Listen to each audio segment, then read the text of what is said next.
You know what? Whoa, what happened there? Oh no, that's a problem. There we go.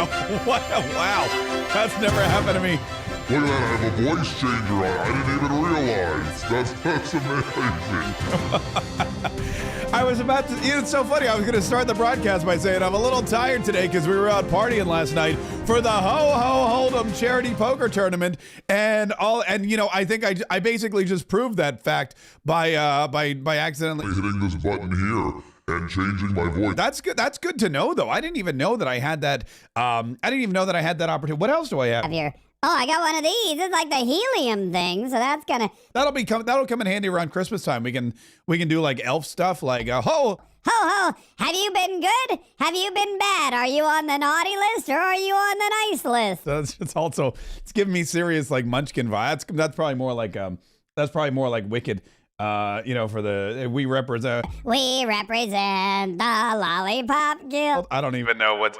Oh, this is fun. But you know what's amazing? That you have all this technology. I didn't even know half of what I had available. Now, we're going to start new segments using all of that stuff. Speaking of which, I was going through my X feed earlier today, and I came up with a new idea for a segment. Me just going through my X feed, which is basic. I'm going to 100% disclosure. And that's basically what this show is half the time anyway. It's just me going through my X feed. But I thought, what if I just pull up my X feed and start scrolling through it and talking about all the stories that pop up? Because basically that's news today. That's what our news has become. People, thanks to Elon Musk, thanks to all the free speech initiatives that he's put forward, thanks to saving X from Twitter, really, from the social media tyrants in Silicon Valley who've been trampling all over our First Amendment rights. That's kind of what, you know, news is now. It's way better than any of the television or radio news or any other news you find out. But anyway, we'll get into all that. We do have a lot to talk about. Pete Hegseth is still under fire. I don't get all this. The whole thing with Pete Hegseth.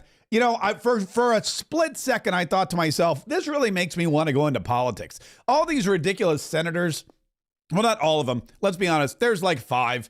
There's 5 senators out there, and they're just being stupid, and they're being selfish, and they're showing their true colors of corruption. And you know, when you go to public office, when you go to be a senator or a congressperson or anything like that, you're there to represent the people. The people of your state, the people of your city, the people of your district.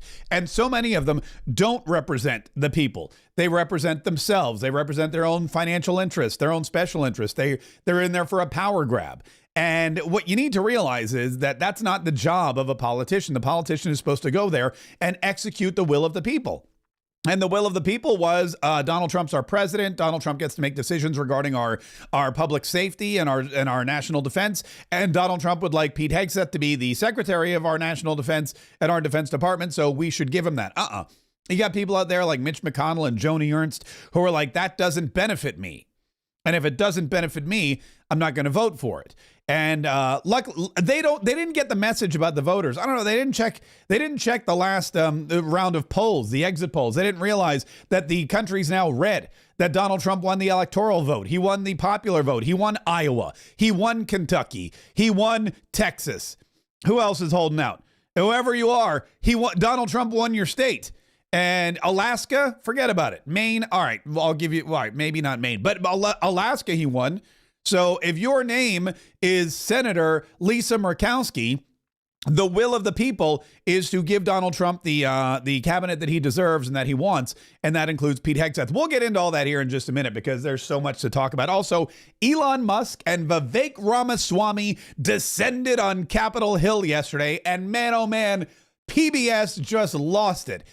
Rightly so. I mean, they're on the chopping block. So the biased and the smug and the arrogant reporting from PBS, really from all of them, you just can't trust news anymore. I mean, I never trusted them anyway. Trust me, I worked with these people. They're the most untrustworthy people in the entire world. They too are power hungry. In fact, it's difficult to tell who's more power hungry: rhino senators and Congress people who are using the power given to them by the people for their own personal gain, or the media who takes this elitist mentality and you know, again, it spins and twists and distorts the truth on these airwaves that they get permission, by the way, from the government. I mean, think about this: radio, TV, the FCC. they answer to the government just like everyone else does. And it's going to be interesting to see how President Trump's new second term changes the media landscape as well. But I'll play you some of these clips from PBS regarding Elon Musk and Vivek Ramaswamy descending on the Hill. Our good buddy Representative Aaron Bean from Florida's 4th District, who, you know, it's so funny because I'm not a huge fan of my own congressman, which is kind of a bummer. But I'm surrounded by amazing congresspeople. For example, I live in Florida's 5th District, probably the worst congressperson in Florida. But the congressperson from the 3rd and the 4th and the 6th districts are all amazing.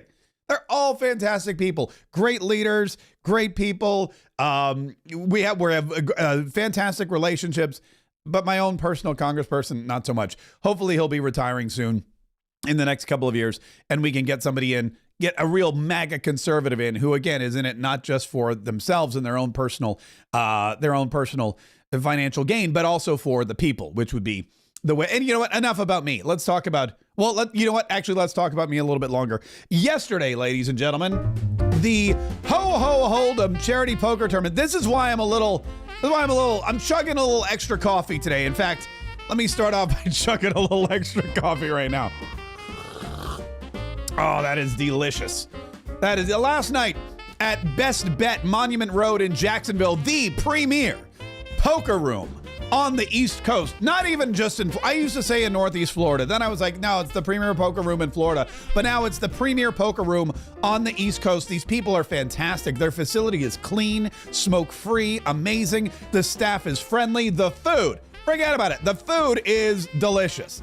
Some of the best sushi I've had is at Best Bet Monument Road. And the people that came out, we had such a great time. I mean, we always do. But you can look, everyone's dressed festive and red and green and Patriot gear. And I'm wearing my traditional ho pimp chain, which I've been wearing for years now. Our good friend the D Dockery came by. We had some people winning. We had a big spinning wheel, like a wheel of fortune, and there are all kinds of prizes, and people were winning copies of the Untold Story of Christmas, which was great. And the crowd was amazing. We were, because somebody said to me, this is a true story. Somebody said, are you worried that you're not on the radio anymore? Are you worried that maybe the crowd is going to be a little smaller, or maybe you won't raise as much money? And I was like, no. Because when I was on the radio, those bastards didn't help with this event at all. I've been doing this with my wife and with Dreams Come True and with Kaye's kids this was what we like our 8th, I think it was like our 8th year. And every year we did it ourselves because nobody ever gave us any help. Nobody gives you help. You either do it yourself or you don't get it done at all. But no, it was probably the best poker tournament we've had. We had the crowd was amazing. The people there were so nice and smart. Look, there's Ray. He's very happy. He's very thrilled. The final table was great. We had Hannah came back with her mother as a special guest. We had our eggnog round where we gave out eggnog. We had wine rounds. Oh, instead of the beer round, because what happens is we would like throw a bottle of eggnog in the pot or a bottle of wine in the pot, and we'd say, hey, whoever wins the next hand gets one of these. We got candy canes filled with Fireball. I don't know if I have a photo of one of them, but little Fireball shots, and we put those on the table for people to win. But look, here it was just so much fun. And again, we live streamed it. I know a lot of people tuned in and watched it. And at the end of the day, we were able to raise over $28,000 for Kaye's kids. And that $28,000 is not only going to sustain us for at least a year, but it's going to help us. It's going to help us share. It's going to help us help a lot of kids, a lot of our Kaye's kids. Another one of whom you will meet today during the second day of our 12 days of Christmas. They're the twins, by the way, Marsha and TT. They're so fun. I love that they come out. And like I said, this is the guy who won. He flew in from Oklahoma. This was Chris. He flew in all the way from Oklahoma just for this tournament. Because I said to him, I go, did you have some business in town or something? He goes, no, I came for this. And he used to listen to us on the liberal-owned radio station that we used to be on there. We're no longer there, but the liberals still own it, so keep that in mind. But he flew in from Oklahoma, and he won the whole thing. Which makes it worth the trip, doesn't it? But not only did he win the trophy, he won the $1,000 cash prize, and he immediately donated the $1,000 back to Kaye's kids. And man, it was just such, I love when that happens. You know, it's your prize to win if you win it. But the fact that he donated it back, in fact, all three of our winners, our second place winner donated their $500 back. Our third place winner from Boogerville donated the $250 back. So really there was such this aura of giving the whole night long. And it was really a great kickoff to the holiday Christmas season, which was, again, it's our favorite event. And I want to let you, because people are like, yesterday, everybody was leaving, and you can always tell it's a popular event because people were like, man, I can't wait till next year. You know, it's like when you go to a party or when you go to someplace and you're like, oh, thank God that's over. And you think to yourself, all right, I don't have to do this again for another year. That's a bad event. But when people go, man, I can't wait till next year, or they're asking me, what day is this next year? When are we doing this next year? Can I play? And there were people that were spectators that are like, that's it. I'm playing next year. I'm saving up. I'm going to get a ticket. But just so you know, we're putting it on the calendar. It's December the 4th. 2025, Thursday, December the 4th, 2025, the Ho Ho Hold'em Charity Poker Tournament at Best Bet Monument Road in Jacksonville. All right, let's get to the news, shall we? Oh, and we will be playing back our second Kaye's Kid here a little later on today, so you can see where all this money we raised, we raised actually goes to. Before we get to Pete Hegseth and how President Trump is doubling down on his support and coming after the haters, I'd like to check in with Tim Walz. Remember that guy, governor of Minnesota, Coach Walz, who put tampons in the boys' room and then ran for vice president and was really embarrassed. Probably the only person, Kamala Harris was the worst vice presidential candidate we've ever had until she chose Tim Walz. And I think that's the reason she chose Tim Walz. I think she knew this was her chance at redemption. Like I could pick Josh Shapiro, somebody who's maybe a decent candidate, or I could pick Tim Walz, someone who's going to make me look even better. And that's what she did. Tim Walz, in case you're wondering what he's been up to since the election, he's doing a little auto repair in his garage. Everybody, Tim here. It's happy December, winter in Minnesota, so I am working in a garage that is somewhat heated. But I have a couple projects I was going to do. I have to show them to you. I got a 22-year-old little E-Series BMW, kind of a neat little car, but replacing the switches here. If you look on this on the middle console, this is the window switches you're looking at right there. And they just didn't work anymore. I didn't pull them up. They're kind of plug and play. You can buy that part for $30. These cars are like $4,000 to $7,000, but they are really, really nice, and they were super expensive when they were new. So anyway, if you keep them up with little things like this, aftermarket parts are available, you can make it happen. And then I can see if I can make this work. Let me show you this one. So right here, aux cable, plug and play, put that thing in, you run it through the back. There's a few things you got to take out, pop out the radio. It takes about 15 minutes or so. Pop in the aux cable, and you can plug your phone into this 22-year-old car, and it works really nicely. And then just put this center console piece back together. Actually easier than you would think. And so you can keep this $5,000 classic on the road, listen to good music, and roll the windows up and down. Won't be out much till summer, but there you go. It's the guy that wanted to be vice president of the United States a month ago. It was a month ago that he lost the election. And in that month, he's gone back to Minnesota, locked himself in his garage, and started working on his $5,000 BMW convertible or whatever it is. By the way, that's the perfect example of the Democrat Party. Is you got Tim Walz, the guy who lied about being a hunter. Oh, I'm a hunter. I like to go out and hunt in Minnesota. I got my camouflage, my orange hat that says Harris Walz, and I have this shotgun. I'm not really sure how to load it or how to fire it, or I'm not really sure what I'm doing at all, but I'm a hunter. And if you're a hunter, it's okay. You can support Kamala Harris. This guy wants you to think he's manly because he's in his garage fixing up his BMW Roadster. I mean, come on, that's not show me if it's a pickup truck or a Corvette or something, I'll give you that. But fixing up your BMW Roadster with some $30 switches you bought on eBay, and also that's the perfect example of what Joe Biden has done to this economy in this country. The governor of Minnesota has to do his own auto body repair because Joe Biden was unable to build back better.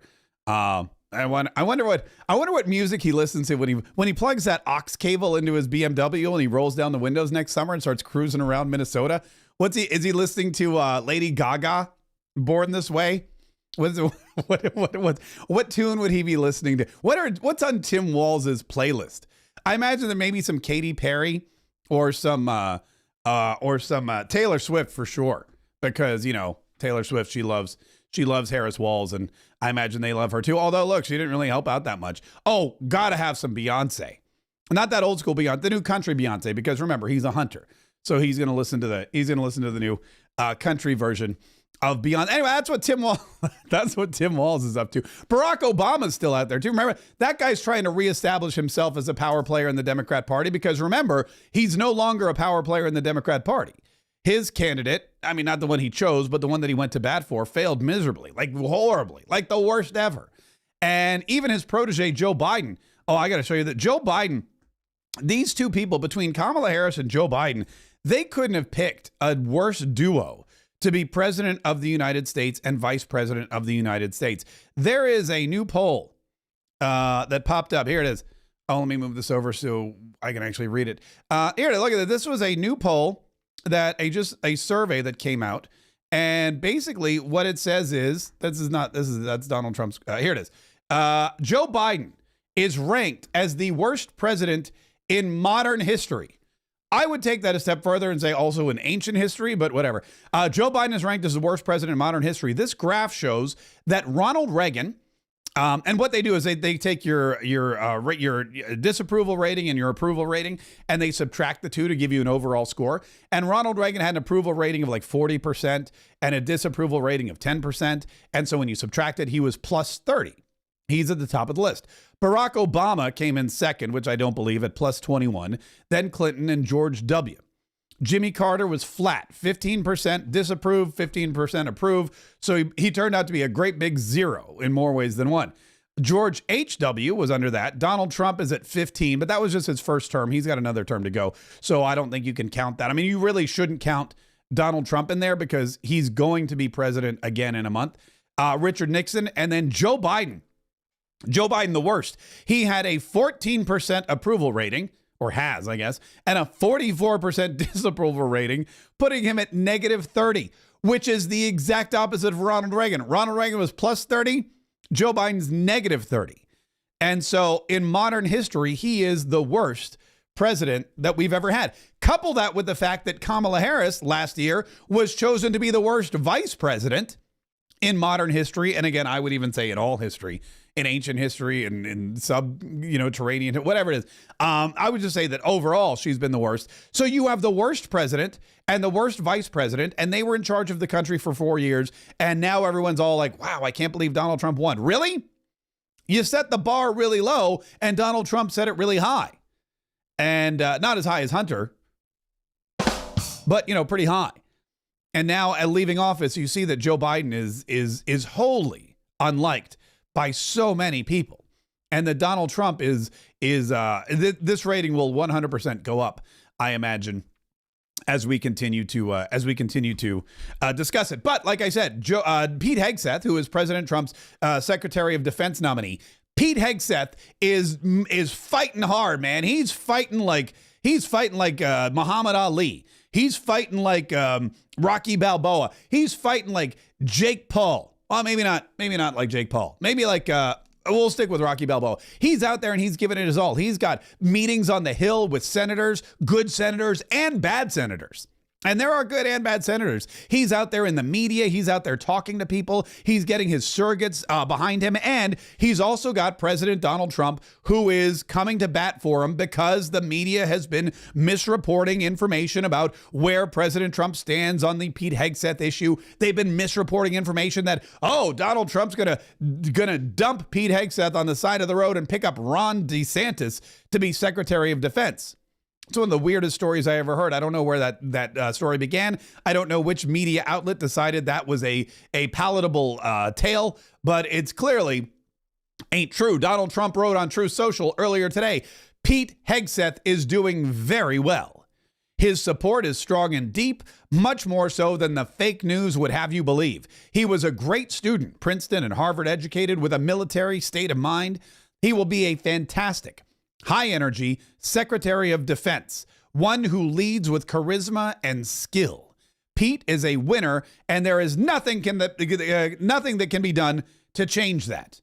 And as President Trump doubles down on his support for Pete Hegseth, so are a lot of other people in the media, a lot of other people in the government, and they're not going to. This is not a battle that the Republicans are going to lose. This is not a battle that the rhinos are going to win. Remember, it's not the Democrats, and we'll talk a little bit about that a little later on. It's not the Democrats anymore. The enemy has shifted, and the battle that we're fighting right now is with the rhinos, with those Republican senators who are too old to give a darn, who just never did care about anyone but themselves, the power players, the people that are so upset that President Donald Trump is now the highest ranking Republican in the party once again.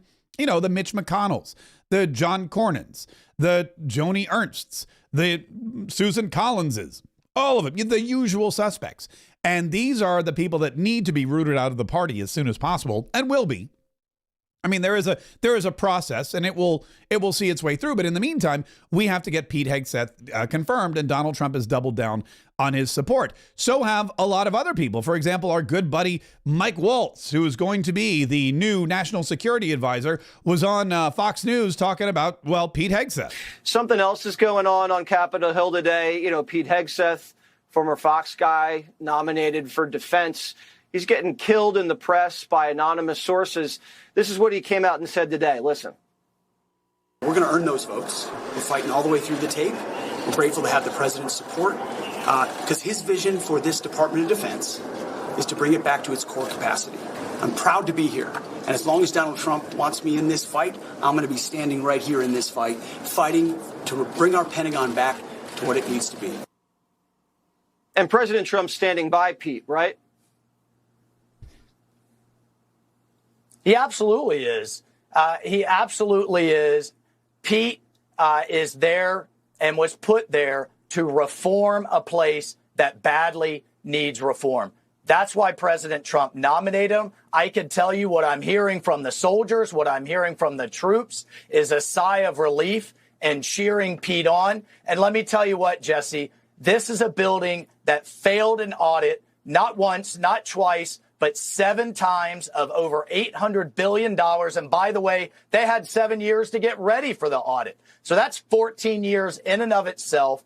Recruiting is in crisis. Readiness is down. I held up a bag in one of my own hearings, a bag of bolts that cost $90,000 by the time the Department of Defense certifies them.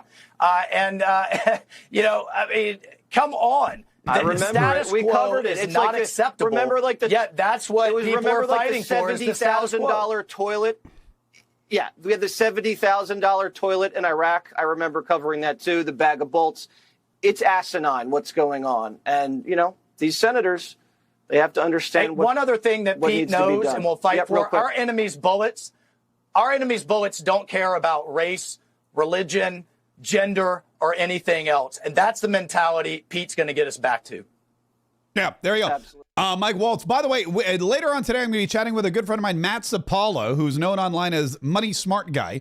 And he's a military vet as well. In fact, most of the people that I find, you know, it's amazing when you find the successful people in this day and age, when you find the people that are really making a difference, when you find the people that are succeeding in ways that other people haven't been able to figure out, they all have this military background. And it's really something that fascinates me. And it's something that I think we really need to pay attention to when you look at the successful folks, when you look at the people who are not, you know, taking advantage of the system or bilking the system, but are working within themselves and making something of their own, and then actually, contributing to the system. That's people like Matt Sapala, who we'll talk to here in just a minute. He's got a great event coming up in the Frisco, Texas area near Dallas, and some other great stuff too. But I want to ask him about that specifically because he is former military, USMC, URA, Semper Fi. Anyway, like I said, there's a ton of support for Pete Hegseth. What's his name? The Secretary Colby, who was the Deputy Defense Secretary, was on, I believe, Squawk Box or one of those. Listen carefully to what he said about Pete Hegseth. Pete Hegseth's been out there in the Senate making the case as well as on media. He's got a lot of allies coming out for him, vouching for him. I think my view is that, frankly, the president of the United States deserves a presumption that the people that he nominates, should be those the ones who serve in those positions. I mean, I think we talked a little bit earlier. What do these this pick mean or that pick mean? I think this is Donald Trump's agenda. It's putting Americans first. It's ending the forever wars, as he said. I don't start wars, I stop them. So I think that's the way I look at it. In terms of how the Senate's going to react, that's obviously sort of unpredictable. But I think Pete and others are making a very strong case for why he'd be an excellent Secretary of Defense. And that case is getting stronger and stronger by the day, and the rhinos are getting weaker and weaker by the day. And you have to really, it all boils down to this. And I want you to think about this whenever you hear this kind of news, because, there's stuff coming out all the time. If you don't listen to the 47 Daily podcast, you're not getting the right news. If you're listening to, because there's still people I know, they're like, oh, I listen to the radio and I miss you. I'm like, don't listen to the radio. We have plenty of information online that's readily available to you. And if you do what Tim Walz suggests and plug that little aux cord in, you can play it through your car stereo. But every morning, I bring you news directly from the Trump campaign, directly from the Trump transition team, the 47 Daily podcast. All you have to do is go to the47daily.com. You can download it. And if you do download it, I would love for you to leave a review, because reviews are, this is a fun fact. When you see the most popular podcasts on the top 10 or the top 20, people think that's the ones that are the most listened to, and that's not true. They're the ones that are actually the best reviewed, the ones that are the most interacted with. Yes, listens are part of it, and however, the number one podcast in the world, whether it's Ben Shapiro or Candace Owens or Joe Rogan or any of them, may not be the most listened to, but they're getting the most likes and the most comments and the most reviews. People are clicking on those 5 stars. So definitely, when you listen to any of our podcasts, even if you're listening to this one right now, make sure that you subscribe, make sure that you like, make sure you hit the notifications. And if you can leave a review or a comment or whatever it is, that would be stellar, because that tells the algorithm, hey, this is something that people not only like, but like to interact with. Let's pump it up. And then we'll be able to spread the message more farther and wider. Anyway, you want to get the real news, and the real news is not coming from, the news. And we know that because we read things like Secretary of Defense Ron DeSantis, which we know is probably not going to happen. As President Trump comes out in favor of Pete Hegseth, I want you to remember this, that these picks are not and the media is going to tell you this, because they're going to tell you that Donald Trump is vindictive, and they've been telling you that Donald Trump is angry, and Donald Trump, this is a retribution tour. This isn't a second presidential administration. This is Donald Trump's retribution tour. He's going to be a dictator, not just on day one, but on all the days. And he's going to weaponize every single department of government against his political adversaries. Again, ironic and laughable and comical, because that's exactly what Joe Biden and the Democrats have been doing and continue to do, especially if these preemptive pardons come to be, which a lot of people think they will actually happen, the way we described yesterday. But when you look at these picks, Donald Trump isn't picking Pete Hegseth to hurt anybody. He's not picking Pete Hegseth to get back at anybody. He's picking Pete Hegseth because Pete Hegseth, in his opinion, and the opinion of his entire transition team, Susie Wiles and Don Jr. and Jason Miller and, all these people, everybody who's involved in this entire process, all of these folks are looking at the categories of who's available, what tasks need to be done, how are we going to reform this department, what kind of leadership qualities do we need? And, oh, look, here's a guy right here, Pete Hegseth, combat veteran. He's a guy that fought. He knows exactly what the troops need. The troops respect him. He wrote a book, which I still am planning to read maybe over the Christmas break, The War on Warriors. It's literally called The War on Warriors, Behind the Betrayal of the Men Who Keep Us Free. This guy is for the troops. He's for the troops. He knows about lethality. He said the other day, here's what we need to deal with when we're dealing with the military. Lethality, lethality, lethality. Which means our military's job is to go out there and shock and awe. Do you remember shock and awe?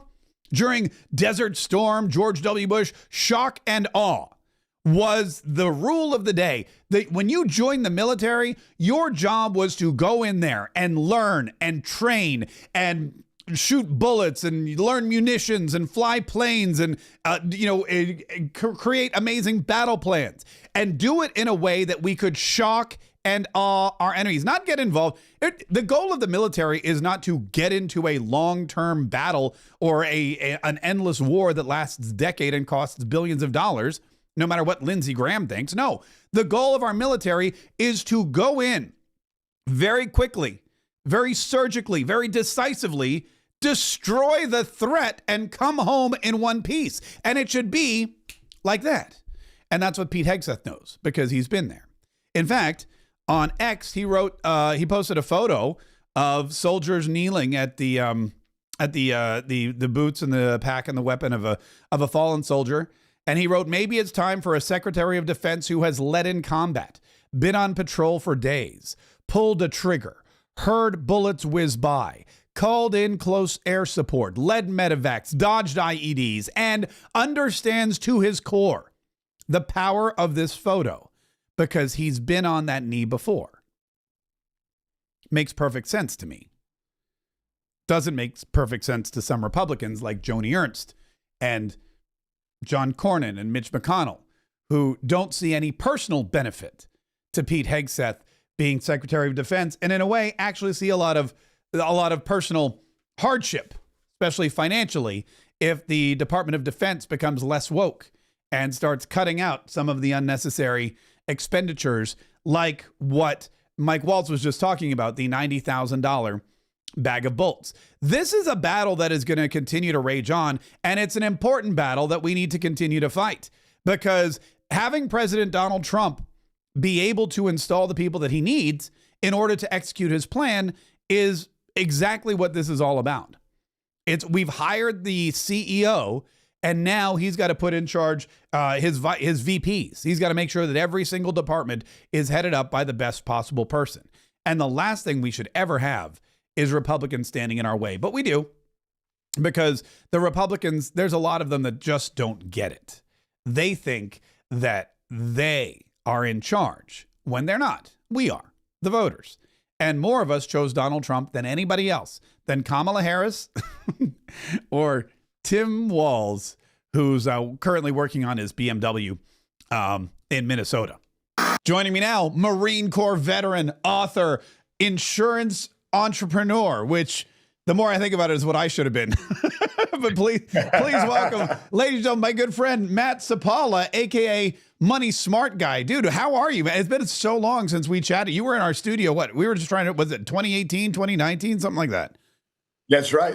And that was after your You Are Not Gary V campaign went out. Yeah, I'm still infamous for that. I get a couple people that point that out to me. That's so funny. Long time no see. You are in, now you're in Fort Lauderdale right now. You hang out with our buddy Pat Bet David at Valuetainment every now and then. And how did you, you got hooked up with him a long time ago, right? And that's all part of your insurance thing. That's right. He's been personally coaching and mentoring my wife and I since 2015. We're part of his insurance side of the house, which is the PHV agency. Yeah. But I had been inside the insurance industry for about 14 years before I had met him, just as an independent agent trying to scale my business. Yeah. But as soon as we crossed paths, boom, everything took off, and we did a $250 million exit in June of 2022 on the insurance side of things. That's only 20 to 50 million, huh? That's yeah. So you're not in insurance anymore, right? Oh, still very much so. Oh, you still are? Okay. Yeah. So we rolled all our stock into the next deal. So Integrity Marketing Group is who acquired us. And we're very much still. That's why I'm in Fort Lauderdale, because this is our annual carrier investor meeting that we do here every year. Yeah. I'm going to be honest with you. The more I think about insurance, it's one of those things that I pay every month, and you realize that whoever you're paying every month is making money every month. So they sold me one time 20 years ago, and it's just cha-ching, cha-ching, cha-ching. And that's why I always think of myself, I'm like, oh, no wonder people love to sell insurance. No wonder the insurance salesman's so happy. That's awesome, dude. That's right. I mean, I think Tom Brady says if I don't work out with the Tampa Bay Buccaneers, I'm going to be selling insurance. So, well, listen, I know that you're also an author, and your book came out a while ago, but it is still as poignant today, probably more poignant today than ever before. Faith Made Millionaire: 3 Pillars from the Good Book to Master Your Mindset, Morals, and Money. Every time I turn around, I see somebody talking about how their faith made them who they are. Every time I turn around, I see someone talking about how their faith is the reason they got where they are now. And the people that are struggling seem to be the people that don't have any faith. So explain to me why you think, because you were on this train early, right? How long did the book come out? How long was it? Well, book came out. Book came out a couple years ago. Yeah. Became a bestseller. But it's just basically the book is my testimony of how best people say, listen, I'm a self-made millionaire. Yeah. The better ones say I'm a team-made millionaire. Right. As I look back at my life, my career, meeting you, man, God had put his hand in my life, many different paths where I should not be where I am today. But had he not guided me where I needed to be, so that's where I put all my props to, and how the big man upstairs, God above, just blessed my life and opened some doors that only he can open. Yeah, and it's really interesting. Whenever something happens to you, there's two ways you can look at it. You can be angry and be like, why did this happen? And you go, okay, well, there's some reason this happened. What do I need to take away from it? What do I need to learn? What's the benefit to me? And I think that's where the successful people really stand out. For those that don't know, you were in the military too. You were in the Marine Corps for how long? Yeah, I was in active duty for 91 to 99 and in the reserves until 2002. So right after 9/11 hit, that's when I made my exit, because they're trying to send me away back to Iraq. I'm like, listen, I already did my 2 combat deployments. Right. The reason why I got out is for my family, for my children. I was a single father at the time. Mm-hmm. And so that's why I decided to get out. Yeah. And being a Marine, I think, has to probably play into your success as well, because, I mean, and we're seeing it again. We're seeing kind of this renaissance, I think, of military service. Now, thankfully, because President Trump's back, we're going to have Pete Hegseth, I hope, in charge of the Defense Department. He'll bring back what the military is all about. What do you see from the military that you think has aided you in your path? A lot of people say, the hard work, the discipline, the physical toll it takes anybody to improve for the rest of your life. Yeah. I say one thing, Mark. I say one thing. When I enlisted, I was in the United States Marine Corps. I was 17 years old. Did it make me a man? Here's how it made me a man. When we realized, when we're in the trenches, when we realized bullets and bombs are flying and we're around bad guys, we realized it didn't matter if you're white, you're black, you're Latino, you're from the South, you're from the North, you're agnostic, you're LGBTQ. We realized that we had to fight for one another. Yeah. I didn't care what the color your skin was, where you came from. We had a job to do, and we said we have one color, and it's the red, white, and blue. That's green. So that's what really helped me in business, is to not look at people, whether they come from Stanford or Harvard or from University to Hard Knocks.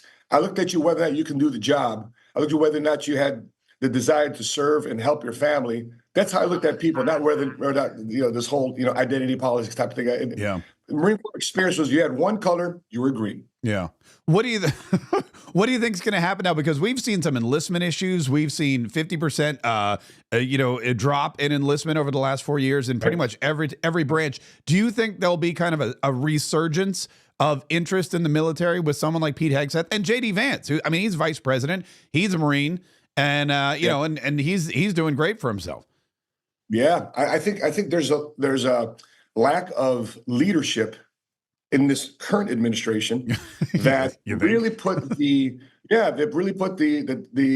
lack of viewpoint on the military as a strong military force. Listen, there's a conversation I have with somebody else, is that when the country's doing so good, we end up creating our own problems. And so military guys getting in there, the other branches of service had a hard time meeting the recruiting quota, but the Marine Corps. Why? Because the Marine Corps never recruited based on job, never based on an enlistment bonus. Right. It's sold on the few, the proud, the Marines. Are you good enough to be a United States Marine? Could you defend our country at all costs? Can you give it up? Are you a little bit crazy? Are you a little bit nuts?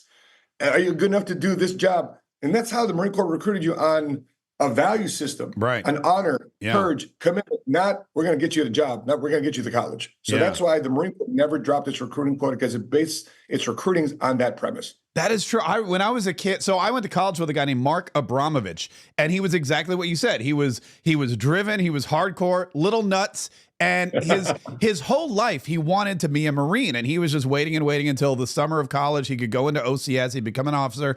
And you don't really bump into those kids anymore. You don't bump into those kids whose their only goal is to be a Marine, because they've heard the tales and they've heard the stories and they've seen that kind of thing. So yeah, you're right. I think it is definitely a lack of leadership, but we see how that's going to pop. Speaking of leadership, economic leadership, we've got Elon Musk, we've got Vivek Ramaswamy, we've got really captains of industry, because it used to be that everything was separate, right? Like on my Instagram feed, I follow all the politics and I get all the memes and I get all that stuff. But then I follow a lot of entrepreneurs and a lot of business types like Elon and everything else. And it's so interesting now to see them come together. And for those people that I think have dipped their toe in both sides, as you have, I mean, it really, when you bring together a strong political message and a strong entrepreneurial message, what do you think we're all in store for here in the next 4 years? Well, a bunch of billionaires now are running our country. Yeah, a bunch of businessmen are running our country, right? You got Donald Trump, right, whose net worth declined the last 4 or 5 years when he was in office. Other politicians, their net worth increases while they're in office. I wonder how that happens. And you have a president that during 2016, 2020, number 45, who donated his salary back to the American people. So when you recruit, when you vote in regardless if it's a president, but in this case it's a president, you vote in somebody who's financially independent, right, that has a disposition to do the right thing. When you got Elon Musk and Vivek looking at right now, was it 2025 areas of government waste they're going to eliminate? I mean, that's easy to. Matter of fact, the Marine Corps, sadly to say this, but the Marine Corps spent $2 million at the University of Pittsburgh to find out whether or not saying yes, sir, no, sir, yes, ma'am, no, ma'am, is offensive. But yet you can still call each other a maggot, a piece of crap. Blah, blah, blah. There's so many things I remember when I was in charge of some supply acquisitions at one point in my military career, and just buying a simple thing as a hammer. Yeah. Buy a hammer at Home Depot is $10, $12. Right. But when you buy a hammer through a government contractor, it was $50, $75, $100. Yeah. 10 times. So that's an area of government waste and government attrition that financially doesn't make sense. And I'm glad that these are things that are going to be squared away. So put that money, recycle that back into the American people. And look how, by the way, Mark, look how the stock market is reacting. Yeah. Oh, yeah. Look how the Wall Street is reacting. Look at crypto. The market makers, the entrepreneurs are reacting. Yeah. It tells you something. I think what you're going to see is, you're right about that. The stock market, crypto, all of that, and entrepreneurs take that money and they pump it right back into the economy, which is fantastic. They're going to they're going to be building businesses. They're going to be, Patrick Bet-David he bought like a $25 million building he's going to refurbish, right? That's or something like that. I mean, that's what happens when people see the potential to make money on the horizon. They invest more money, people make more jobs, everyone's happier. And when they see someone like Joe Biden come in, they're like, oh, I gotta hoard my wealth because I don't know if I'm going to have it much longer. You brought up a really good point, and I think this is something that people miss out on, is you got to keep track of your politicians. If a politician becomes richer while they're in office, bad politician. If they become poorer, that's somebody who's really serving and sacrificing for their country. And like you said, Donald Trump donated his salary. Vivek and Elon are both working for free just to help this country. So it is kind of great. Speaking of wealth, you have an event coming up in You're still in Texas, right? You live there, right? That's your home? Yeah, we're right in Frisco, Texas, right at the heart of the Dallas Cowboys campus, right there, right across the street from where we live. Well, we won't hold that against you, but crazy that Jarhead can figure out the money game with no college degree, 2.2 GPA in high school. That's part of the American experience. Yeah, no, it surely is. So this event you have coming, when is this event? And it's cigars, wealth, and whiskey, which are three of my favorite things, by the way. When is that? That's going to be December 19th at the event you call the On the Marquee. And it's an upscale mastermind and networking event where for the first 45 minutes, it's just not handshaking. We're going to mastermind on how to create a better business plan for 2025. How can we attract people in the community to get their brains together and business plan to be a better creator, a better generator, a better contributor back to community, back to society by getting our mind right when executing our business plan, our financial plan, et cetera. And then after that, the rest of the night is cigars and whiskey, getting to know one another, because the future collaborations, your future investor, your future partner, future employee, your future innovator might be there at that event. I was going to tell you, you don't want to have the whiskey at the end. You don't want to have the whiskey before the brainstorming. Otherwise, get some really crazy. You get some really crazy ideas. What is it you think? Because you've dealt with a lot of people, like you said, Marine Corps at 17. You were there for years. You built a business up. You worked with other people. You've had your own projects. What do you think it is that holds most people back in? Because look, you can make money, you can be wealthy in any economy, whoever's the president. Sometimes in a bad economy, you make even more money if you're in a particular business. But what do you think it is that holds most people back from really realizing their potential financially? It's three things. It's how they think, how they think things, how they see things, and then that ultimately determines how they do things. So if you were raised in a family where I joke about this, Mark. How many? I say in my workshops, how many of y'all want to be a millionaire? Guess how many hands go up? All of Everyone's hands go up. Yeah. All of them, right? So here's a better question. Who was raised by a millionaire? Yeah. Not very many hands go up. And so that's the thing. You want to speak in it and live a different language than how many of you grew up with. So instead of speaking millionaire language, you're raised with brokenese because the way your parents and your grandparents thought, communicated, and did is now you're the fruit of that. Yeah. And so if you want to be a person in your family, it takes only one person in a family's bloodline to change that last name forever. So you're the black sheep officially. When you say, I want to be a millionaire, you've never been raised by a millionaire, you are now officially the black sheep. The interesting thing about being here in Fort Lauderdale and Boca Raton is that I learned a lot from the Jewish community. Oh, yeah. You know, Rabbi Jason Soba was kind enough to be on my podcast, and he talked about the Shabbat dinner. He talked about what the experience was and how the family communication is within inside a typical, not all Jewish families, but inside a Jewish-led modeled a family, how much they feed the right words into one another. Actually, in the words of Hebrew, it's an alphanumeric language put together, but it's money is actually coded and handling finances, and the way you go about doing things is coded in their language. Yeah. So that causes them to think and look at the world in a much different way, much different disposition. It's really amazing. And if you ever want to get inspired to become wealthy, Fort Lauderdale is the place to go because literally everybody has a yacht. I mean, it is just, there's canal.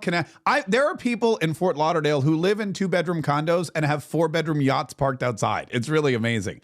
It's an incredible environment. Listen, how long are you in town for, by the way? You said you're doing something with the insurance carriers, and then when are you headed back? Yeah, we're headed back tomorrow, but we're in town also. Patrick invited us to the Soho House. So we're going to be at Miami's Art Basel. It's our first time being there. So we're going to be here shaking some hands and meeting some people here to enjoy the rest of the evening tonight. Were you there when President Trump came in for his interview at Valuetainment? I heard it was a madhouse. I was not. By the way, it was absolutely locked down. They were there for 3-4 days beforehand. And right. Even Patrick's wife, Jennifer David. That's what I heard. Didn't come in at the same time, but Patrick and I were debriefing about that whole experience. But by the way, Patrick's been saying this for years. Like people see PBD now. Yeah. He's been saying this since I met him when Valuetainment was only 4,000, 5,000 subs. I know. Yeah. He's been saying, right? We were the first insurance organization to bring in a former president. I was President Bush, right? To have a conversation not about politics, but how much President Bush loves America and he loves what we do in the community as entrepreneurs.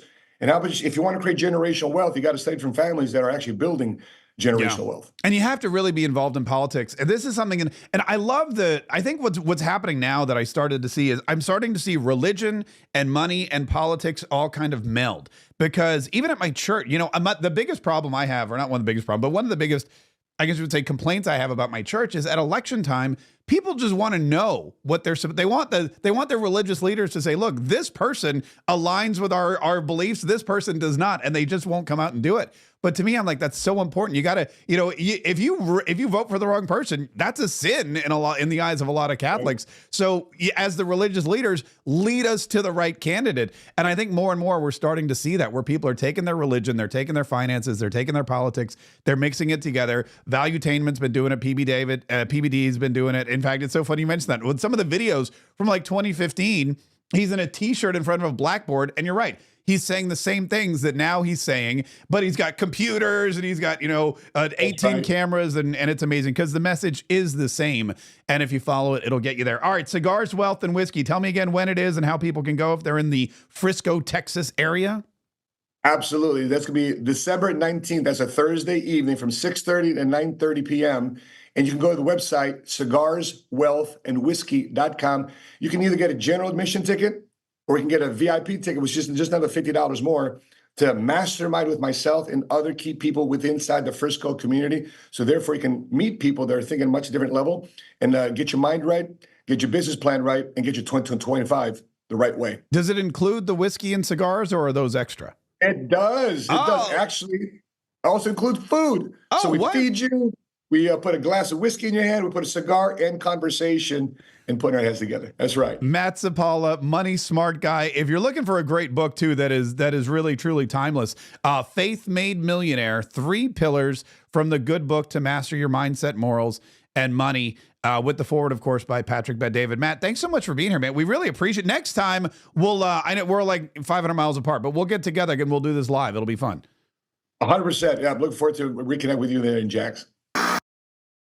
It is really interesting, and it is true, and it's something maybe we'll investigate more in the new year, especially when President Trump becomes president again, is because my 3 big things that I've always been a fan of are conservatism, of course, Christianity, and capitalism. And I think when you bring them all together, that's when you really succeed. When you try to separate them out, that's when you fail. You know, people, they always say, don't talk money, don't talk politics. And I'm like, well, then what the hell are we supposed to talk about? Because those are literally everybody's 2 favorite subjects. And you see Matt right there talking about, you know, how he's Christian, but you've got the Jewish community and they're all, you know, and that's the best thing too about when you look at somebody like Donald Trump and his cabinet and all of these people that he's bringing together men and women from all different parts of the country. He's got Jewish people in there. He's got black people in there. He's got Marco Rubio, who's Latino. He's got all kinds. It doesn't care who you are as long as you can do the job. And if you are somebody who comes from a different background or a different heritage, guess what? You probably bring more to the table.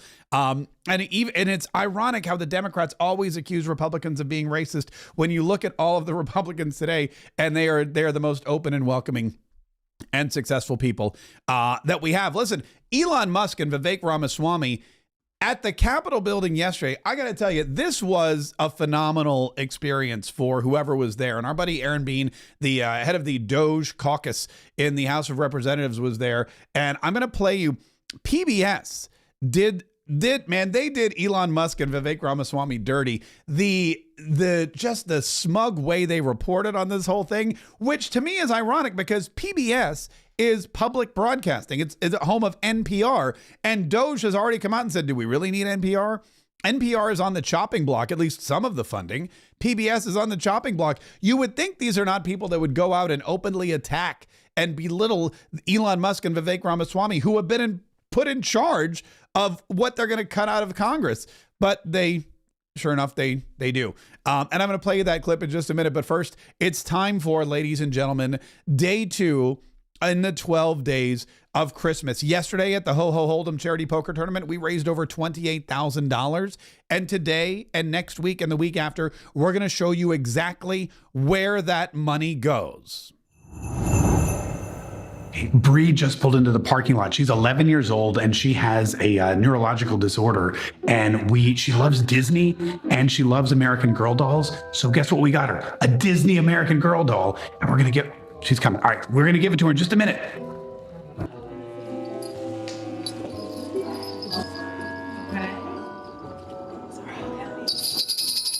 Merry Christmas. Hi. Are you Bree? Yeah. How are you, Bree? Good. Good. Have a seat. How's it going? I'm Mark. Nice to meet you. Nice to meet you too. Did you expect it to be Christmas time in here today? No. No, it's a big surprise, huh? Yeah. Who's that you have with you? Rosie. Rosie? That's a great name. That's a great name. Listen, how old are you? 11. 11? Well, thank you so much for coming in today. Did you expect any of these Christmas decorations? No. No, yeah. Do you like Christmas? I love Christmas. Oh, who doesn't love Christmas? What do you like best about Christmas? I know it's wrong, but the presents. Why is that wrong? That's my favorite part too. Giving presents, right? My mom's mad at me. No, no, presents are great. It's all part of the fun and the festivities. Thank you again for coming in. Did they tell you why you and Rosie are here today? No. No, you just decided to get in the car and go for a ride? Yeah. You're very trusting. Well, listen, we were told by Dreams Come True that you've been kind of, involved with Dreams Come True for a while, right? Yes. Yeah. Why is it that you got involved with Dreams Come True? Can you tell us what's going on? They granted my dream. What was your dream? To go to Disney. Wow. How was that trip? It was amazing. Yeah. Do you like Disney? I love Disney. Yeah. What was the best part about your Disney dream? I'd say spending time with my family. Did you meet any cool people while you were there, like Mickey Mouse or Minnie Mouse? I met Mickey Mouse, Minnie Mouse, a lot of the Disney princesses. My favorite Disney princess is Rapunzel. Oh, your favorite Disney princess is Rapunzel. Because she has really long hair. Yeah. Bree, we heard also too that you have been kind of, dealing with a special situation. You have kind of a condition, and that's why Dreams Come True found you in the first place. Is that right? Yes, I have what goes, which I like to call it dino DNA. But does it cause any, do you have to go to the hospital for it, or does it cause any pain or anything like that? It causes a little bit of pain. Like sometimes it makes my back hurt. Yeah. Yeah. And are you getting any treatment for it? Do you go to the doctor a lot? I have to go to the doctor a lot. Yeah, and that's kind of a bummer, huh? Yeah. Well, listen, we appreciate you coming in here, and we appreciate you bringing your mom and Rosie and talking about Disney and everything else that's going on. And we wanted to let you know that there's a lot of people out there. We have a podcast and a YouTube channel, and we're all over the place. And there's all these people that watch every Christmas because we like to talk to kids like you and that are involved with Dreams Come True. And we like to hear your stories. And we just wanted to thank you for sharing your story with us today. I know it was unexpected, right? Yeah. Yeah, you didn't expect you were going to get interviewed and videotaped and all that kind of stuff. And this bald guy in a Santa outfit was going to be sitting here with you, right? Yeah. Yeah. Was it fun though? Yes. Okay, good.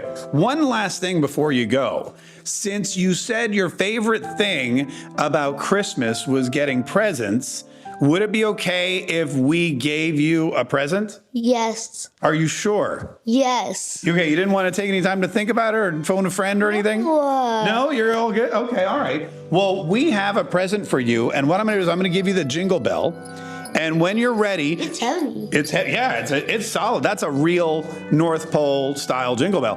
What I want you to do is when you're ready, I want you to shake it, and then the elf will come and hopefully bring you a present. You ready? All right. 3, 2, 1, shake.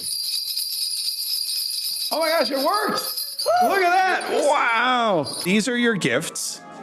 And you can open them right now. I can? Yeah, well, in fact, we don't want you to, you're not going to leave until you open these gifts because we want to see what's in there too. Mommy, I need a little help. Mom, you're right, I got No you. Ready? friends, Mom. Yeah, start with that one. Let's see what that is. That looks exciting.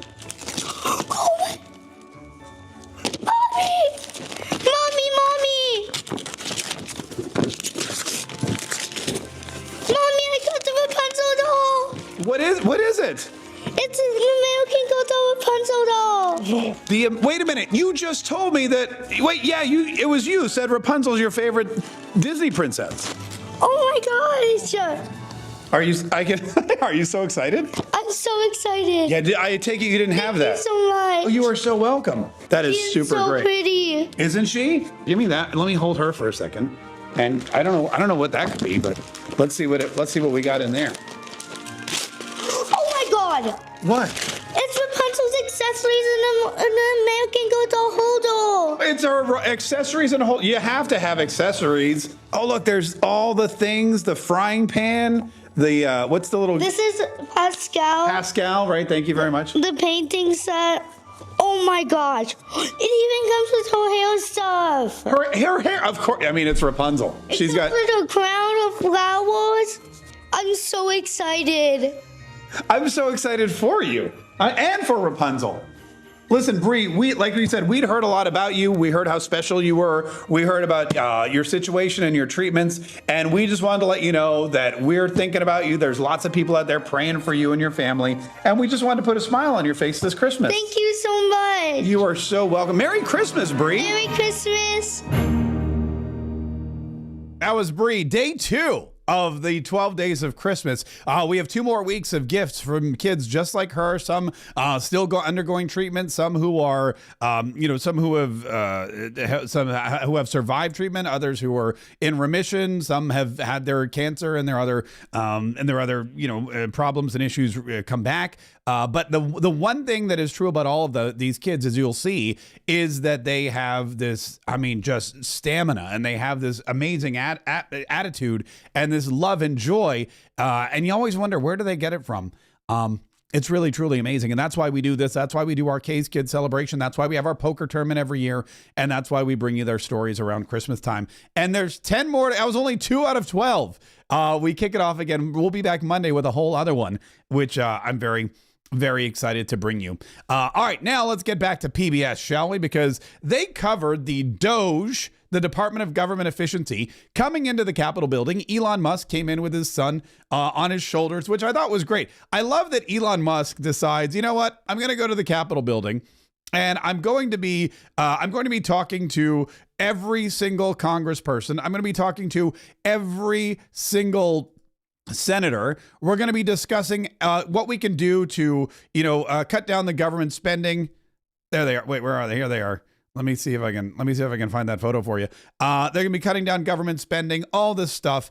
And it is amazing to me that he brings his son, just like a proud dad would, and he props him up on his shoulders, and they walk into Congress together, and they make a lasting memory. Sometimes you take your kid to work day. Well, when you're Elon Musk and you work at the Capitol and your job is to meet with every single potential leader, of our government, then, you take your kid to work, and it's similar but different. Hold on, I have the photo.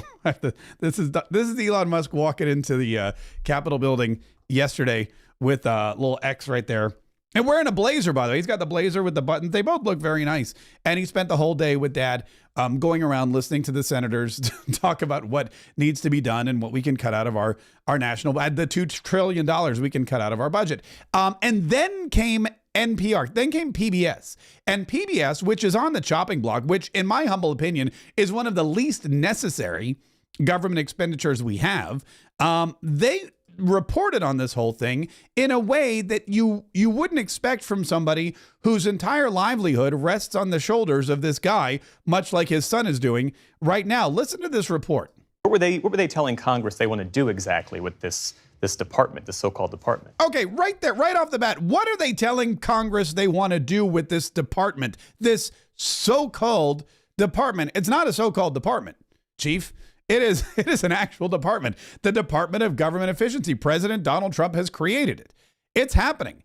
Elon Musk is there. Vivek Ramaswamy is there. They have an X account already. They're hiring people. They have the ear of the president. They have the ear of Congress. They have the ear of the Ways and Means Committee. They have the ear of the Senate leadership. They met with John Thune yesterday as well, the new majority leader in the Senate.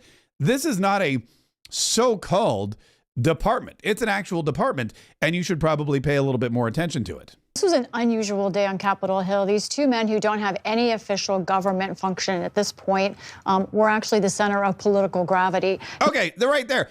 Again, there's disgust in the voices of these NPR or these PBS reporters. These two men who have no official government capacity, which she says like it's a bad thing. Now, that's the difference. That's the difference between PBS, government officials, and the rest of us. We look at having an official government capacity as a bad thing, or as they see it as a good thing. So when Elon Musk, a civilian, and Vivek Ramaswamy, a civilian, these are not bureaucrats. These people have not been elected. They hold no political office. They're not part of the government elite. Why should we pay them any attention? Yet, for some reason, they are the center of the political world. It's disgusting. Oh, wait, hold on. I got to start over. What were they telling Congress they want to do exactly with what is happening there? Why this so-called department? This was an unusual day. Why does that's annoying that happened. Let me see if I can play this again. What were they telling Congress they want to do exactly with? No, for some reason, this department. We'll get that back. What were they telling Congress they want to do exactly? I don't know why with it does that. Let me see if I can figure something out. Sometimes it flips around. That was really weird. I gotta cock my head the other way to see. Oh, you know what? I got it right here. Let me do this. I have it right here, I think. I'll re-download it and then we'll play it because I do want to get into more of it because the way she describes this entire, the way she describes what's happening with PBS and what's happening with Doge and what she believes not Barack Obama, Elon Musk and Vivek Ramaswamy are doing, her belief system behind it. You can tell just how disgusted she is by the entire thing in the way she discusses it. Let me try this one here because I think this might be cleaner. What were they telling Congress they want to do exactly with this department, this so-called department? This was an unusual day on Capitol Hill. These two men who don't have any official government function at this point were actually the center of political gravity. Now, what we saw from Ramaswamy and Musk was them crisscrossing the Capitol, Musk with his child X on his shoulders. At sometimes you see him there in the photo. As far as we know, they met only with Republicans, but by my count, scores of them, including Speaker Johnson and incoming Senate Leader John Thune. These sessions, sources told us, were largely brainstorming sessions. Republicans who walked out said they felt heard. Most of them, but not all, were enthusiastic about the idea of cutting government in general. Now, I'm told that Musk indicated to House and Senate Republicans late in the afternoon that his goal is getting on a trajectory toward, get this, a balanced budget. That has significant consequences if the U.S. is to get there. Now, their stated goal of cutting $2 trillion overall, that is tough. That is ambitious, but that is what they're pitching right now. All right, by the way, what she mentioned there was she said that is going to have serious consequences. Elon Musk and Vivek Ramaswamy want a balanced budget. And instead of going, that would be great, or wow, about time, or gee, how can we help? She goes, that is going to have serious consequences. And what she means by that is that means that government jobs are going to be lost. Government departments are going to be closed. Entire agencies are going to be shuttered. That means that we are going to lose a lot of our colleagues. They believe that big government is good government and small government is bad government. When you leech off of the government your entire life and you become addicted to it, and everything that you do in your life, your mere survival depends on the overinflated government that you've helped create. When somebody comes along and says, you know what, we're going to balance the budget, you panic and you start to say, ooh, that's going to have consequences. They want to cut the federal workforce. They also want to force workers to work more from the office. Oh my God, force someone to work from the office? Are you kidding me? What in the world? You mean actually work in an office that the government is paying for? There's so many huge buildings in Washington, D.C., massive buildings that the government bought, that the government built, that the government pays for, that the government pays to heat, that the government pays the electricity for, they pay security, they pay somebody to clean it. It's the entire city is the government. And if you have people not using those offices, that is a waste. And when they're working at home, and I don't have the data on me, but I work from home. I've worked from home. I've worked in an office. I know people who've worked in an office. The amount of work that gets actually done at home compared to the amount of work that gets done in an office is laughable. So they want to bring people back into the office. And again, bringing people back into the office or forcing them back in the office, as she says, is a way to kind of self-sever some of these government employees. If somebody has become so used to working at home, so addicted to working at home, if they hate the idea of going back to work so much that they will quit or retire early or seek other employment, then so be it. That cuts down the government's expenditures. And rest assured, anybody who quits when they're mandated or ordered to go back to work will not be replaced. That job will be eliminated. And that's another way that you can begin to bring down this government spending. Ramaswamy and Musk didn't speak in public today, but Ramaswamy did sit down yesterday at a forum, and he spoke more about what he thinks about federal workers, as well as that it's not just about cutting costs, but changing government. I think part of the project of thinning out the federal bureaucracy, that's less about the headcount expenses, and it's more about actually respecting the rules of the road in the constitutional republic. I'm hopeful it's going to be even good for many of the individuals who may make a transition from government service back to the private sector. Now, government worker unions do not think it will be good for their workers if they are laid off, and they are taking action now to protect them. And also, they signed a deal with the Biden administration to protect telework. That sets up a real potential clash in the Trump administration over this. I mean, that's an interesting hill to die on, isn't it? You've got now government. Oh, the government unions are going to go to battle, and they're going to say we need to protect telework. We're going to sue to protect telework. Why? What possible benefit does telework have? I know during COVID it was important, social distancing, yada, yada, yada, but COVID's over. As you can see, there's no more mask mandates. There's no more vaccine mandates. There's no public health crisis. I haven't checked the New York Times COVID map in a while, but I imagine it's not bright red the way it used to be. In fact, nowadays, if people have COVID, I think they still go to work. but she's saying, oh no, the unions, I got to go fight for the right. You got to fight for your right to telework. That's like the lamest Beastie Boys song ever. You got to fight for your right to telework. I mean, think about what you're saying. You don't actually have a right to telework. I mean, I shouldn't be saying because I'm teleworking right now, but I'm also self-employed now.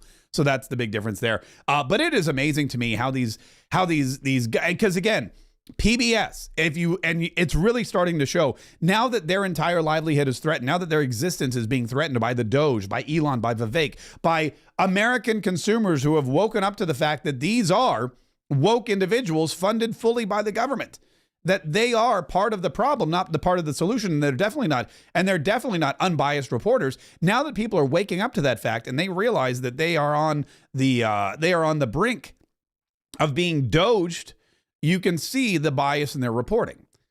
It'll be exciting to see what Elon Musk and Vivek Ramaswamy have in store for the United States of America as they continue to make their cuts. Listen, we have so much exciting stuff coming up. Next week, like I said, we've got more of our Kaye's kids. We've got 10 more days of the 12 days of Christmas. We've got more information as we continue to travel down this road of transition to the second Trump presidency, which is like 40 days away now. I'm so excited. January the 20th. It's been 1 month. Yesterday was 1 month since Election Day. And think about all the amazing things that's already happened. I feel like this last month, there's been as much news in the last month as there was in the first part of the year. And that, of course, again, is why we have the 47 Daily Podcast, which I would love for you to download, subscribe to, listen to for all of your daily dose of Trump news. And of course, leave those 5-star reviews and type in a review, because that really sets the algorithm off. They love that. Plus, make sure you're subscribed to this channel on YouTube, on Rumble, this podcast, if you're listening to it. Make sure you subscribe and you tell whatever platform you're on, notify me when Mark Kaye goes live. Notify me when Mark Kaye produces new content. Notify me whenever there's something new from this channel, because I love it so much. It keeps me entertained.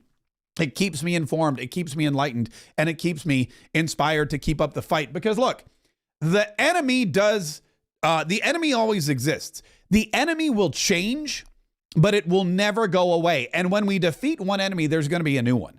And this is something that I think people forget, and that it's really interesting to see. We're seeing it in real time. This year, the Republican Party, conservatives, MAGA Republicans, liberty-loving, freedom-defending patriots like us, we have had so many different enemies, and the reason that we're successful and the reason that we succeed and the reason that we are living our American dream right now and looking forward to the future instead of dreading the next 4 years is not just our ability to fight, because we know we're tough. We know we're tougher than nails. We know that we can beat any opponent. It's our ability to pivot when introduced to a new enemy, a new threat. For example, I'll give you an example. This past year, President Donald Trump was running against Joseph Robinette Biden Jr. Not much of an enemy, but an enemy nonetheless. He was the target. He was the enemy. He was the one that we needed to defeat. Joseph Robinette Biden Jr. was standing in front of us and our constitutional republic that we wanted to bring back, making America great again. And we did everything we could every single day. I sat here and yelled and screamed and showed you examples of how horrible Joe Biden was and why he was the worst choice for president, and why he was the worst president, and all these things that he was doing that were killing Americans, both in the military and here at home, and inflation and everything. It was just horrible. And then all of a sudden, Joe Biden was defeated.